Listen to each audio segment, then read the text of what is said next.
Good morning, everyone. This is the first video for how I make my hooks.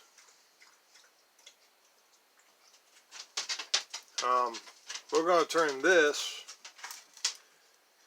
into a hook. This hook right here I made, I don't know, a while back, but it has functioned really well. And y'all remember this one that I did, I don't know, last week or whatever. This one right here works really well too. And this is a pretty sharp little toy right here. I really enjoyed making picks. So here we go. This is video number 1. I'm going to give you guys a rough idea on how I do this. You don't have to do it this way. You can do it any way that you want to do it. This is just how I do it. So basically, we want the handle, or at least I want the handle, 3 inches long. And this handle right here is the perfect size handle. Perfect. So let's measure it and see what we got. We have 3 3/4. And we have ran the steel up into the handle 2 1/2, which is what I normally always do. So the way I get started is very simply, I measure from the end, because this side, the flat side, or whatever you want to do, but I measure the flat side, which is my tailstock, at 2 1/2 inches. I put a line there at 2 1/2 inches, because this piece is going to go in the wood right here. Now I do what I call finding the spine. This is 500 thousandths thick, or wide, I should say. It's 15 thousandths, hardened steel feeler gauge. It is treated, but like I've said before, if you look real, let me turn this light on here. There you go.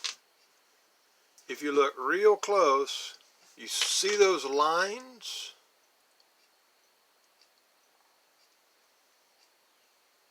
That's what I look for right there. I look for those lines because most feeler gauges are designed to be crush proof. But if you look at the way that these here particular pieces were machined, long ways, which is good. That means you have some lineal strength, which is what I look for. Stainless steel, even though I have caught some flack in the past about talking about how you cannot harden stainless steel. Some people say, oh yes you can, they got hardened stainless steel, blah blah blah blah blah. And maybe they do, but for me, I just don't like it. So let's go ahead and jump in. What I do next is I find the center. I find the center. And what this right here does is it actually defines the spine. That's what I just did right there, is I defined the spine.